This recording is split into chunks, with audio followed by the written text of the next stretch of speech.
Bismillah, Bismillah, Bismillah, au nom d'Allah. Bismillah, Bismillah, in the name of Allah.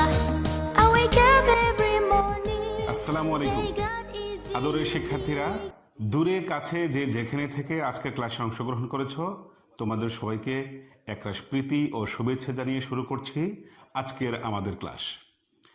বন্ধুরা, আমি মোহাম্মদ আসাদুল্লাহ, প্রভাষক, Syed Shah Mustafa college, Moulvibazar. আজকে আমি একাদশ দ্বাদশ শ্রেণীর ইসলাম শিক্ষা বইয়ের প্রথম অধ্যায় থেকে আলোচনা করব। দেখো বন্ধুরা, আজকের ক্লাসটি শুরু করার পূর্বে আমি তোমাদেরকে একটি ভিডিও দেখাবো।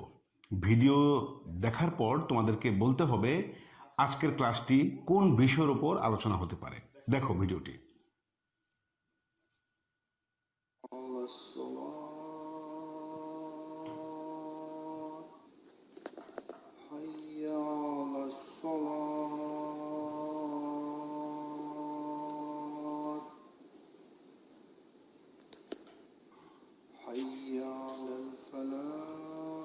বন্ধুরা, এই যে আমরা ভিডিওতে দেখতে পাচ্ছি একজন পিতা তার সদ্য জন্ম নেওয়া সন্তানের কানে আজান দিচ্ছে।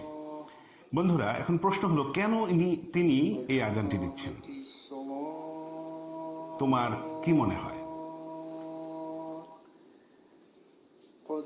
তোমরা যদি বুঝে থাকো যে এটি ইসলামের সংস্কৃতির একটি অংশ, ইসলামিক কালচারের একটি অংশ, একটি ইবাদত, তাহলে তোমার উত্তর সঠিক হয়েছে। হ্যাঁ বন্ধুরা, এটি নিয়ে আজকে আমাদের মূলত আলোচনা। দেখো, আজকে আমাদের পাঠ হচ্ছে ইসলামী সংস্কৃতি। প্রিয় বন্ধুরা, আজকের ক্লাস থেকে আমরা কি কি শিখবো চলো দেখে নিই।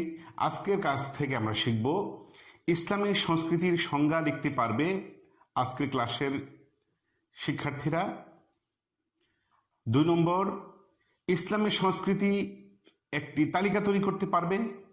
3 নম্বর, ইসলামী সংস্কৃতির প্রয়োজনীয়তা বিশ্লেষণ করতে পারবে।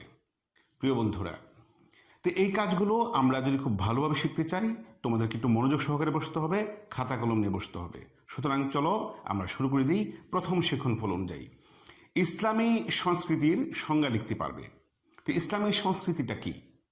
ইসলামী সংস্কৃতি বোঝার আগে ইসলামটা কি, ইসলামের সংজ্ঞাটা কি সেটা একটু দেখে নিই। চলো দেখো বন্ধুরা, ইসলাম এই শব্দটি সিলমন শব্দ থেকে চয়ন করা হয়েছে। যদি ইসলাম শব্দটি সিলমন শব্দ থেকে চয়ন করা হয়েছে ধরে নেওয়া হয়, তাহলে এর অর্থ হয় শান্তি। আর যদি ইসলাম শব্দটি ইসলাম শব্দ থেকে চয়ন করা হয়েছে এটা ধরে নেওয়া হয়, তাহলে এর অর্থ হয় আত্মসমর্পণ করা। এছাড়াও দেখো বন্ধুরা, এখানে ইসলাম শব্দটা আরও বেশ কিছু অর্থ আমরা এখানে তুলে ধরেছি। ভালো থাকা, শান্তিতে থাকার অর্থ আসে, সঁপে দেওয়া, আত্মসমর্পণ করার অর্থ আসে, তারপরে বিপদ থেকে রক্ষা পাওয়া, এই সব কিছুই আমরা ইসলাম শব্দের শাব্দিক অর্থ থেকে পাই। এই প্রত্যেকটারই কারণ আছে, কারণ যে ব্যক্তি ইসলাম ধর্ম গ্রহণ করলো সেজন্য আল্লাহ তাআলার পক্ষ থেকে নিরাপত্তা প্রাপ্ত হলো, সে নিরাপদ হয়ে গেল। এই জন্যই মূলত এই সবগুলো অর্থই কাছাকাছি। আত্মসমর্পণ আর শান্তির ভিতরে মিলটা কোথায়? আসলে যে ব্যক্তি আত্মসমর্পণ করে সে ব্যক্তি যেন নিজেকে নিরাপদই করে নেয়। আল্লাহ তাআলার কাছে আত্মসমর্পণ করার মানেই হচ্ছে সে নিজেকে নিরাপদ করে নিল। তো বন্ধুরা, আমরা দেখলাম ইসলাম শব্দের এখানে আবেদনিক পরিচয়। এবার আমরা সংস্কৃতি শব্দের পরিচয়টা সম্পর্কে জানবো। দেখো, সংস্কৃতি শব্দের বাংলা প্রতিশব্দ হচ্ছে কৃষ্টি, শিক্ষা, পরিশুদ্ধকরণ, চাষকরণ, পরিমার্জিতকরণ। এই যে আমরা অর্থগুলো দেখলাম, এই প্রত্যেকটি সংস্কৃতি শব্দের বাংলা প্রতিশব্দ। এবার আমরা দেখব সংস্কৃতি শব্দের আরবি প্রতিশব্দ কি। দেখো বন্ধুরা, সাকাফা, হাদারা, তাহজিব, তারবিয়া, এইগুলো হচ্ছে সংস্কৃতি শব্দের আরবি প্রতিশব্দ। এবার আমরা জানব সংস্কৃতি শব্দের ইংরেজি প্রতিশব্দগুলো কি কি। দেখো বন্ধুরা, ইংরেজি প্রতিশব্দ হচ্ছে কালচার, এডুকেশন, রিফাইনমেন্ট, পলিশিং।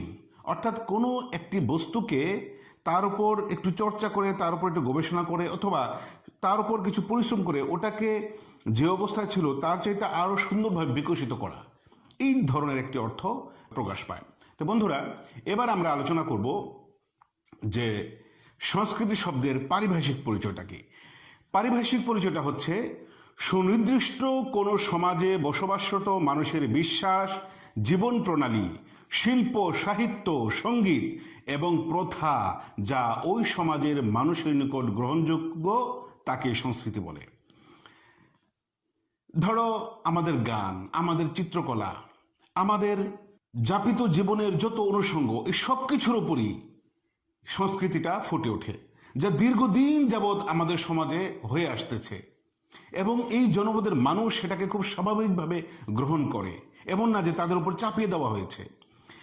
ওই জনপদের মানুষ দীর্ঘদিন যাবৎ যে কাজগুলো করে আসছে স্বতঃস্ফূর্তভাবে, সেগুলোই হচ্ছে সংস্কৃতি। বন্ধুরা, এরকম একটা সংজ্ঞা দিয়ে সংস্কৃতিকে আসলে বাধা সম্ভব নয়, অথবা এই কয়েক মিনিটের একটি ভিডিও ক্লাসের ভিতরেও পুরোপুরিভাবে সংস্কৃতিকে তুলে ধরাও সম্ভব নয়। সংস্কৃতি হচ্ছে অত্যন্ত বিশাল ব্যক্তির একটি বিষয়বস্তু।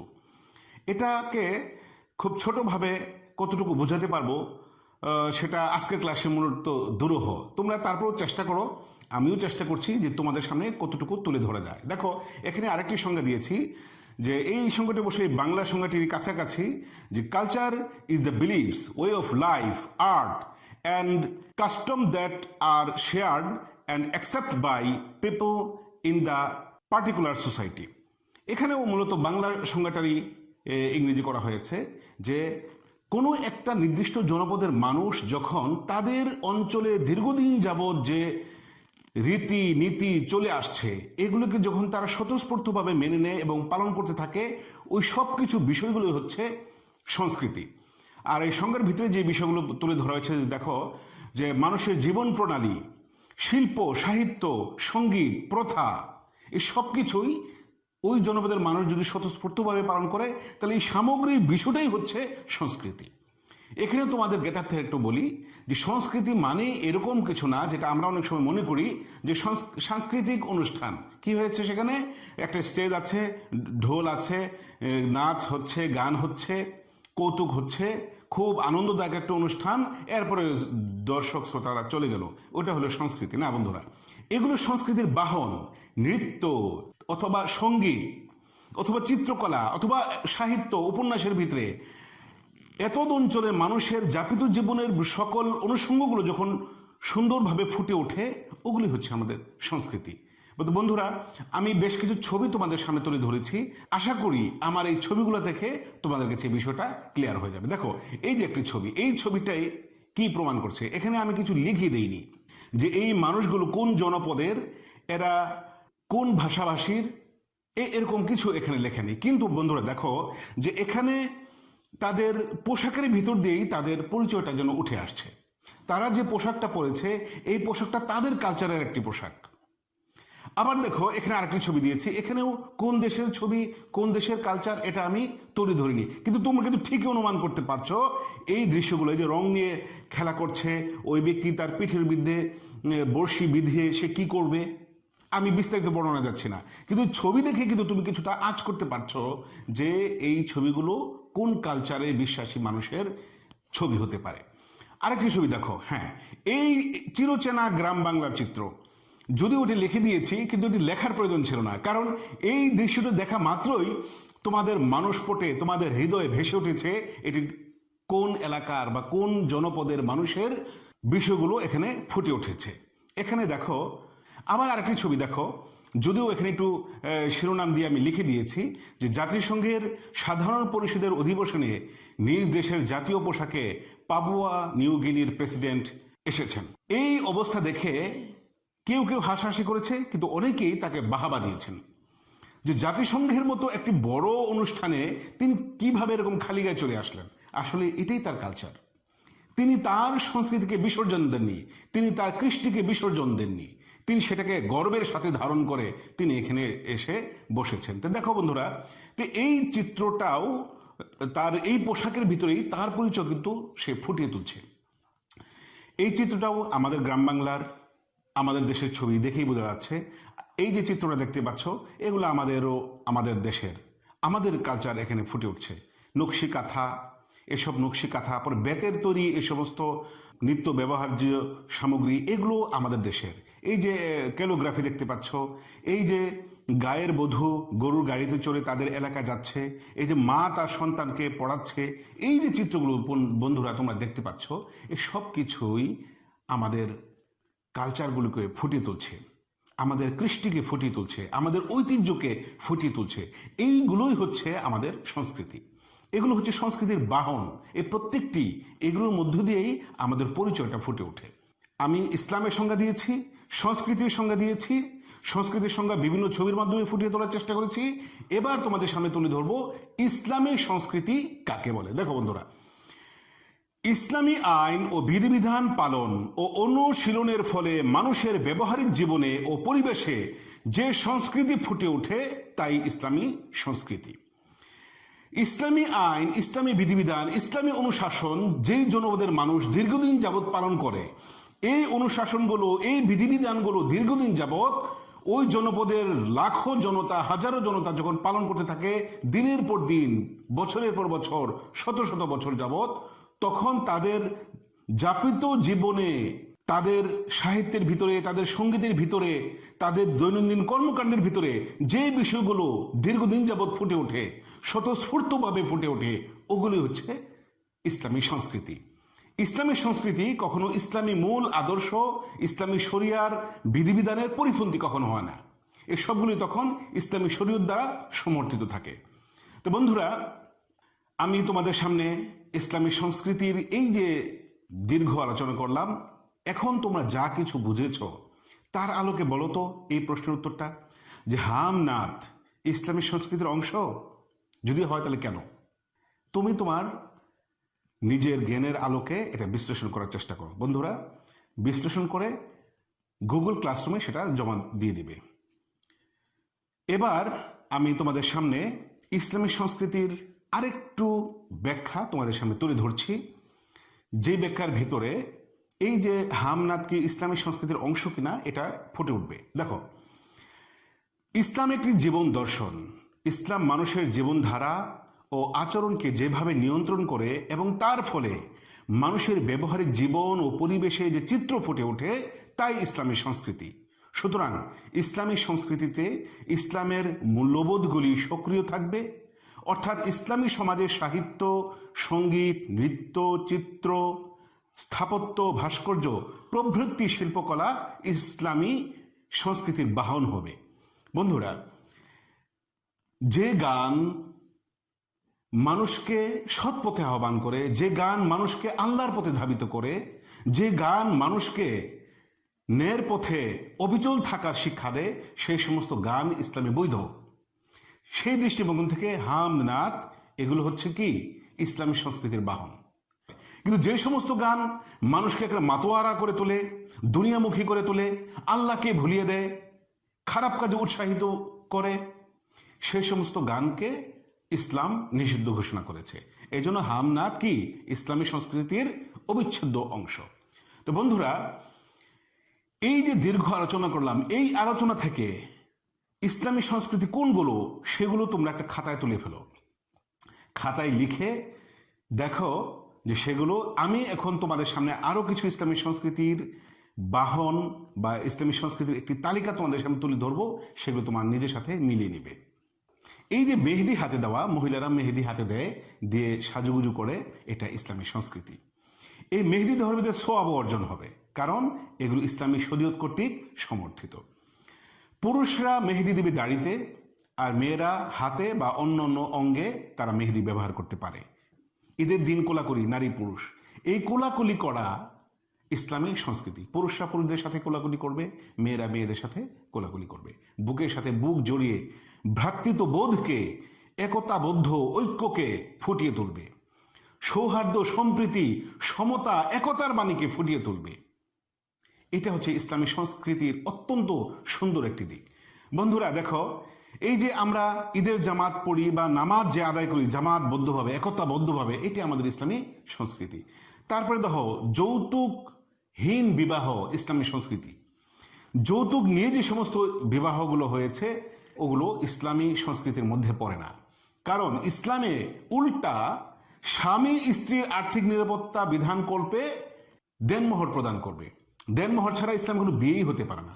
তো এরকম যৌতুকবিহীন দেনমোহরযুক্ত বিবাহগুলো ইসলামী সংস্কৃতি। দেখো এই বিশ্বের অনেক জায়গায় এমনও আছে যে তারা নারী পুরুষ একত্রে সংসার করছে অথচ সেখানে বিয়ে হয়নি। অনেক অনেক উদাহরণ আছে। হালাল গোশত খাওয়া আমাদের সংস্কৃতি। আমরা কখনোই কোনো প্রাণীর গোশত হারাম থাকলে সেগুলো খাই না।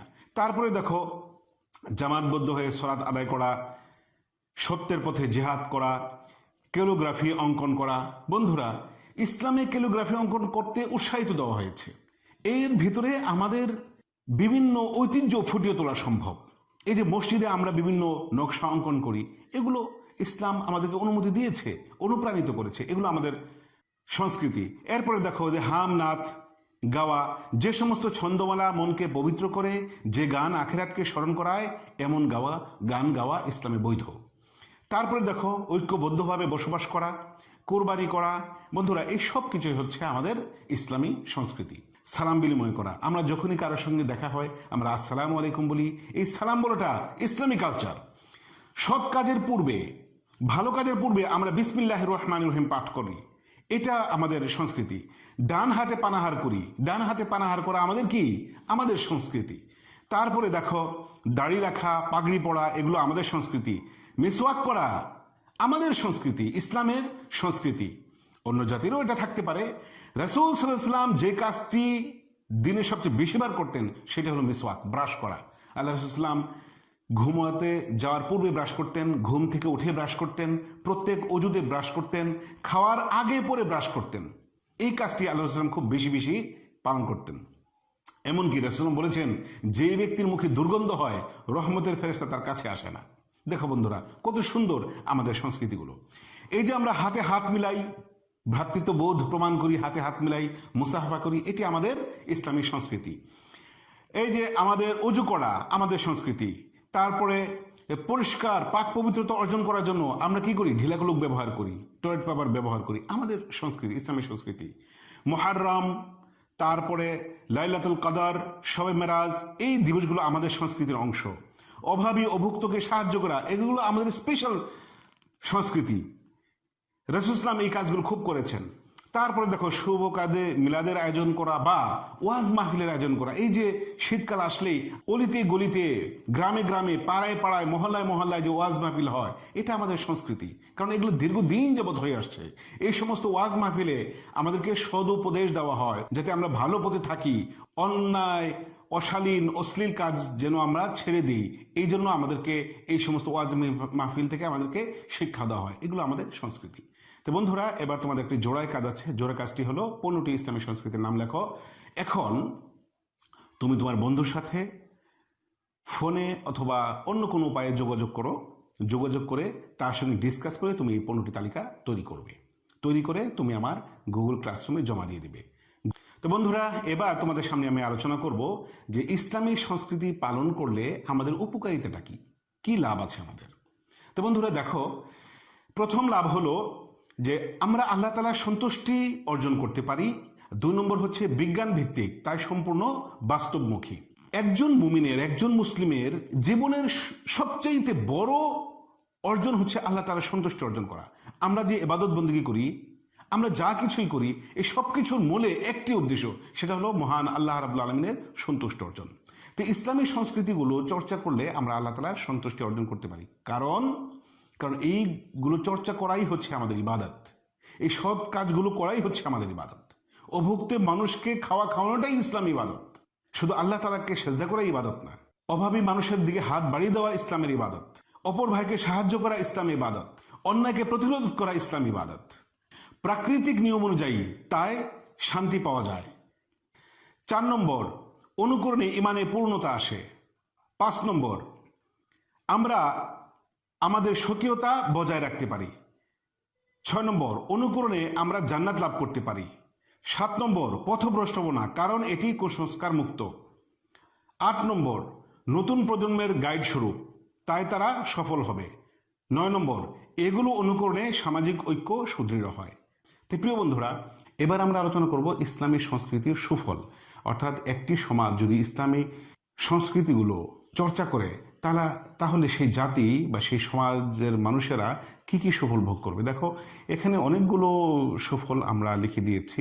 এই বিষয়গুলো তোমরা তোমাদের খাতায় নোট করো এবং তোমাদের বই থেকে যে বিস্তারিত বিবরণগুলো লেখা আছে সেগুলো থেকে আরটু ফলো করো এবং আমার আজকের ক্লাস থেকে যে সামগ্রিক ধারণাটি পেলে তা থেকে তোমরা এই ইসলামী সংস্কৃতির সুফলগুলো কিভাবে আমাদের সমাজে পতিত হয় এই বিষয়গুলো তোমরা উদ্ভাবন করার চেষ্টা করো, বোঝার চেষ্টা করো।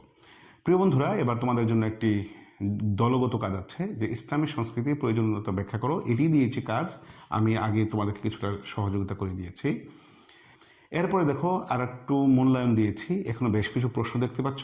এই প্রশ্নগুলোর উত্তরগুলো তোমরা তৈরি করে, সেটা সফট কপি হোক অথবা হার্ড কপি থেকে আবার ছবি তুলে তোমরা যেভাবেই পড়ো তৈরি করে আমার গুগল ক্লাসরুমে জমা দিয়ে দিবে।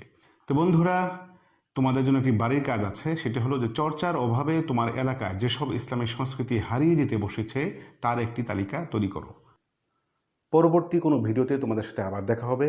সে পর্যন্ত সবাই ভালো থাকো, সুস্থ থাকো। আল্লাহ হাফেজ।